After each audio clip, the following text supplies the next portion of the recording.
Hello everyone, it's Emma and welcome back to my channel. Today, I am excited to give you some tips on how to deal with eco-anxiety. So first, if I talk too fast for you, you can change the speed of this video using the gear icon right down here. And second, let's actually talk about what eco-anxiety is. I am not a healthcare professional, I'm not here to diagnose anybody, I'm not here to cure anybody's anxiety. So if you need to, go see a doctor. So according to Medical News Today, researchers coined the term eco-anxiety to describe chronic or severe anxiety related to humans' relationship with the environment. In 2017, the American Psychiatric Association described eco-anxiety as a chronic fear of environmental doom.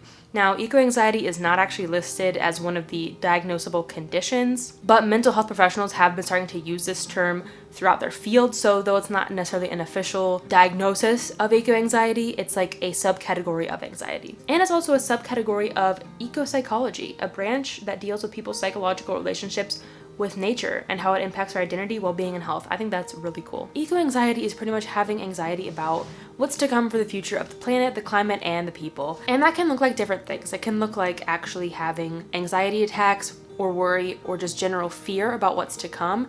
It can look like ignorance, not wanting to learn about climate change and its effects and everything. It could also be outward. If anybody has any experience with anxiety in general, just it's that, but it's triggered by the environment. So today I want to talk about how you can channel that eco-anxiety and then channel it into activism. But just some notes though, just because you have eco-anxiety doesn't mean you have to turn that into activism. Sometimes it is okay to slow down, take care of yourself, do some self-care, ignore the world for a little bit before you get back into being an environmentalist and an activist. So just know that I'm not telling you if you have anxiety, you need to just deal with it and move on. Not at all. Definitely take care of yourself first, because we all need to be the best that we can be if we want to fight for this planet, and it's hard to do that when you're worried about it. So let's talk about some things that I do to help ease my eco-anxiety, and maybe some things that I don't do yet but I might do in the future to help you guys deal with your eco-anxiety.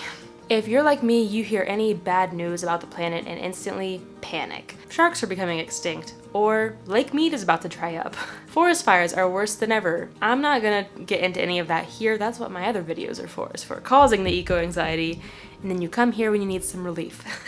But when I hear stuff like that, I instantly panic, freak out, and I just worry. I worry about the future, what's to come. I worry about having clean water in 30 years. I worry about my nieces having to grow up in this world that we're polluting, and other children, of course. I worry about running out of natural resources, and it's terrifying. So here are some ways that I deal with those thoughts, feelings, and I don't get over them, but it's how I cope. Honestly, there's no getting over eco-anxiety. It's always gonna linger in the back of my mind personally. So first things first, when I'm feeling a little bit eco-anxious, I let myself feel those feelings. That means crying about it, I cry about it. If I need to rant about it on Instagram, I rant about it. If I just need to sit there and think about it, that's what I do. But anyway, whatever that means for you, allow yourself to feel those feelings. Don't push them away. Don't think that they're invalid or crazy or anything. Allow yourself to process those feelings completely, because for me, that actually helps me move on. And understand that my feelings are valid. There's no reason that being afraid of what's to come with the climate crisis it's completely valid. After that, that's when I personally like to take action. Well, it depends. Sometimes I like to take action because I'm so angry about what's happening that I want to just get it out and research about it and then educate about it. So when I learned about the nuclear dome on Bikini Atoll, I instantly freaked out, spent a little time like actually thinking it through, and then I instantly started to research it because I wanted to understand if what I'm hearing is true. First off, there's no sense in freaking out over something if it's not true. And if it is true, getting all the facts so that I can process it fully. And then once I get all the facts, I just keep researching until it makes sense to me and I have enough information to educate others. That's personally how I deal with eco-anxiety, is I make sense of it and then I educate others so we can hopefully get some action. Because if I just sit here and think, oh my gosh, lake mead is drying, we're gonna run out of water, there's nothing we can do, that's when it becomes kind of doom and gloom. So once I'm done freaking out about whatever I'm freaking out about, I think, what can we do to fix it? Because that's what empowers me and kind of eases the anxiety, is knowing that all of these problems are fixable. It's just a matter of if we fix them or not. So I kind of brainstorm ideas of how we can fix them, and then that's a big reason why I made this platform, is so we can get more voices on all of these issues and hopefully get more action taken. But that's just one way you can channel your anxiety, is through activism and education, not necessarily educating others, but educating yourself. There are other ways too. Some other things that keep me going through the eco-anxiety is knowing that I'm making a difference. Even my small things like using my own bags at the grocery store, filling my reusable water bottle every single day, that to me is just a reminder that yes, the climate crisis is real. Yes, it's not my fault, but my small changes matter. Me choosing not to use plastic on a daily basis, other than the few things that are necessary in my life, understanding that my choices have a really positive impact helps the anxiety a little bit. And then of course, finding a community of like-minded people that you can get this stuff off your chest, you can bounce ideas off of each other, and it is also this kind of community that will help validate your feelings, because if you talk about your feelings about eco-anxiety with people who don't believe in climate change, they might make you feel a little bit crazy, even if it's unintentional. But if you talk to other people who believe in the climate crisis and who are eco-anxious as well, I think that's a great community to be in, because you'll have very valid and similar feelings. So this doesn't necessarily have to be like a close circle of people in your neighborhood. It can be an online community. It could be like the people who comment on these videos. I know we all probably feel pretty much the same about this stuff. So just talking to you guys in the comments helps me as well. So like I said, something that helps me is taking action, and small things like the everyday not using plastic, eating more vegetables and less meat is great too, but also doing stuff like a park cleanup, a beach cleanup, getting out and volunteering with conservation organizations, and anything that really sparks your interest can also help you feel empowered and like you have a little bit more control over the situation. If you have the ability to be part of a community garden or garden yourself, growing your own food, of course, is more sustainable, but I think it helps me feel more grounded and connected to the earth. And just knowing that we are all connected to the earth, I think is just really healing to the body.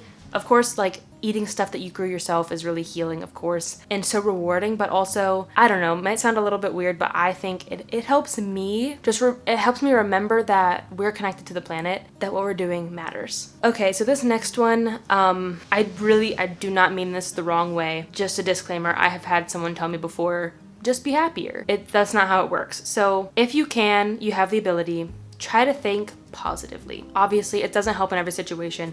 It doesn't help every single person. It helps me occasionally, and it might help you too. For example, I'm working on a video that's gonna take me a long time to film, edit, and everything. I'm really excited for it, but it's gonna be what life is like in the year 2050. Originally, it was all doom and gloom. It was very hard to even imagine what life is going to be like in 30 years. I gave myself eco-anxiety at work. But I instantly was like, wait a minute, this might be our future, yes, but it doesn't have to be. So I kind of just flipped my mindset. The eco-anxiety was still there, of course, but just remembering that, wait, we have control over our situations as individuals, but also as an entire society. Yes, we could run out of water, we could run out of food, but we don't have to. We can start gardening, we can start biking, we can get rid of cars. So just trying to, I guess, manifest a more positive future, and even just manifesting a positive outlook on things has the potential to help. It might not be for everybody, but you might think about trying it. And something else I've seen that is a little bit controversial, and I can see why, and that is to disengage from the media, social media, and so forth. I've seen both sides of the story on this. Like, yes, you do need a break from social media, especially when it is all China's flooding, Germany's flooding, the United States is on fire, Canada's on fire. It's hard to see that stuff every day. Yes, it is. But at the same time, that stuff is happening. It is true, it is fact, and we need to be aware of these things, and we need to be fighting for change. So at the same time, that's why I'm seeing it from both sides. If you have had too much, definitely take a break. Don't continue to overwhelm yourself, but don't completely give up learning about these things, because the more we know, the more action we can take to make positive change. So take with that as you will. I definitely take breaks for a few hours, a few days, but I still get right back into it and continue to educate myself. And the last tip I have for you is to see a doctor. Like I said in the beginning, I'm not a doctor, a healthcare professional. If you think you have eco-anxiety, it might not be a bad idea to go get diagnosed, because if you need medication, you can have some medication. If they have better coping mechanisms than I've provided, then that might be better for you as well. Don't just take advice from someone on the internet for anything. These are just ways that I cope. These aren't necessarily going to work for every single person, but I thought I'd share them anyway. That is all that I have for today. Not the happiest video I've ever made, but I guess I'll try to end it on a positive note, in that if you have anxiety of any kind, eco or just regular general anxiety, your feelings are valid. Nothing is wrong with you. A lot of people struggle with mental health and just don't talk about it. So know that you're not alone. If you do need someone to talk to, especially about eco-anxiety, I relate. Maybe we can start some sort of community, and actually I kind of already did. I have a Facebook community. I will leave it linked down in the description. Actually, I think it's in the description of all my videos. That's where I mostly just share updates on what I've been posting on YouTube, but I've also had people comment or share their own zero waste swaps on there. So maybe this would be a great place that we can also all talk about our feelings about eco-anxiety and just have some friends in this community and other people who relate to what we're feeling. So I hope that you enjoyed this video. Thank you so much for watching. Especially if you made it all the way to the end, I really appreciate your time. If I missed any like key points on how to deal with eco-anxiety, definitely leave them down below. I'd love to hear more. And try more for myself. But just remember, again, your feelings are valid. Climate change is very real, but the future doesn't have to be doom and gloom. It might look that way now, but we have power. We have power with what we pay for, who we vote for, and of course, don't forget to write.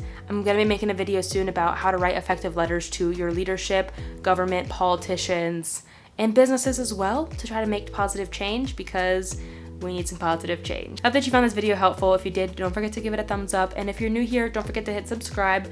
I post new content every Wednesday, Pacific Standard Time at noon. All things zero waste, free, easy, and fun ways to live low waste, and free, easy, and fun ways to be an environmental activist. So if you're interested in that, definitely hit subscribe. But that's all for now. Until next time, remember that the small changes you make have a big impact in the long run. Bye, guys. I need to script these videos. Okay, future me, put this in the beginning. Okay, back to your regularly scheduled programming. Hey, future me, put this at the beginning too. Okay, back to the last bit I want to say. I post new content every Wednesday, Pacific Standard Time at noon. That's new, I haven't said that before. Post new videos every Thursday and sometimes Monday, Japan Standard Time, which is